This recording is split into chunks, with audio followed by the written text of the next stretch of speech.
Saksith, the polls have just opened across the nation. What's the atmosphere where you're at, and what can we expect throughout the day?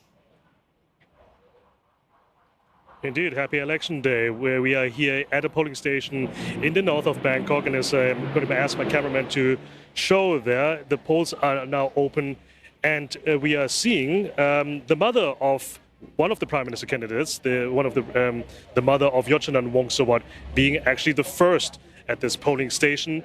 And we can see that she is registering, and she and 53 million other Thais are going to vote in this election today, and they're going to have more than 2 ballots. There will be 3 ballots to cross today. We have 1 ballot that is for the constituency candidate, a second one for the partyless candidate, but also very unique this time around. This is the first time that we will have a referendum on the same day as a general election. And this referendum is asking the questions whether Thais want a new constitution to replace the constitution of 2017 that was written under military rule as a legacy of the military coup of 2014. Of course, this is also an election about whether or not, as I'm going to come back into frame, whether or not incumbent Prime Minister Anutin Charnvirakul gets another mandate to extend his short-lived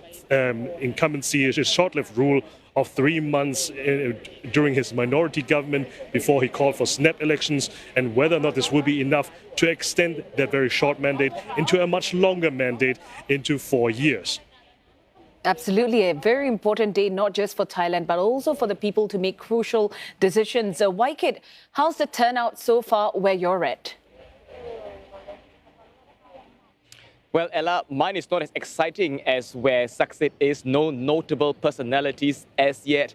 But that's not an indication of the day's turnout. In fact, the People's Party, whom I've been following, one of the candidates says that they are expecting a high voter turnout because, in his words, this is the most meaningful election in Thai history. And like you mentioned this earlier, Saksith also talked about the unique feature of this time round, because not only are voters choosing their local MP and their prime ministers based on the party that they support, they're also choosing to say yes or no to constitutional reform. Now, an early indication of a high voter turnout could be seen on February 1st during the advanced voting. More than 87% of them had turned up. And this is a very valid concern because in 2 years, Thailand has seen 3 prime ministers, and analysts, parties, as well as voters whom I spoke to all say that there is voter fatigue. Now, whether or not that voter fatigue translates into action and high voter turnout, we'll be keeping track of that throughout the day.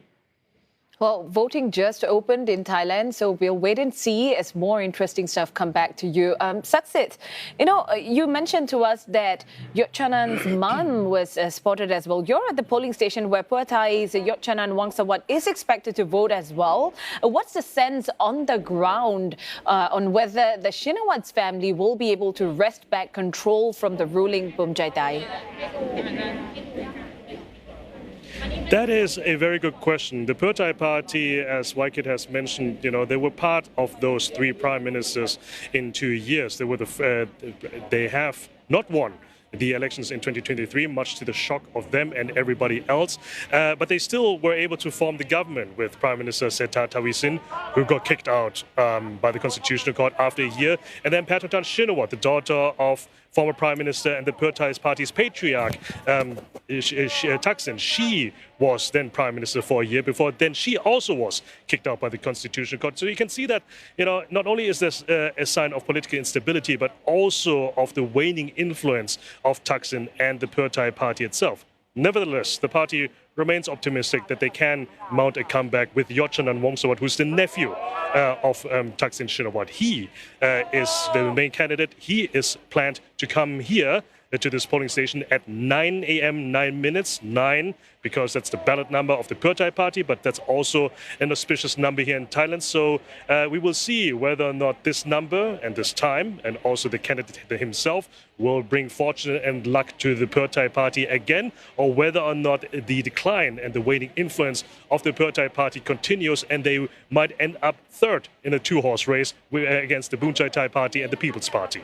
We'll have to wait and see if those numbers work in the best for them. Waikit, lots of promises given by candidates and parties. What are some of the issues that have been on the minds of voters leading up to today? Well, as with all elections, there will be your local, national, and as you said earlier in your introduction, Ella, the geopolitical element as well. But what struck me most, what surprised me most was this week when I spoke to voters off camera, casually, what they told me was that they wanted political stability as the top of their minds when they cast their ballot today. And it's only when you probe further that they say yes, cost of living, economy, and inflation is also something that they are very concerned about. But this is Bangkok, to be fair. This is People's Party's vote bank, so it may not be a surprise that some of the voters or people I spoke to echo what People's Party has been campaigning about. Now, there's also an international element to this election. Countries throughout will be looking from outside to see the political developments. The People's Party had told me that based on its reputation, as well as its potential lineup of cabinet comprising technocrats, the signal that they're sending to the world is that Thailand is reform-driven. There's also a very important bilateral element as well. There's this ongoing Thai-Cambodia border dispute. Blocs like ASEAN will no doubt be looking in to see the developments here because there is a lot at stake for ASEAN too to ensure that there is peace brought back to Thailand and Cambodia.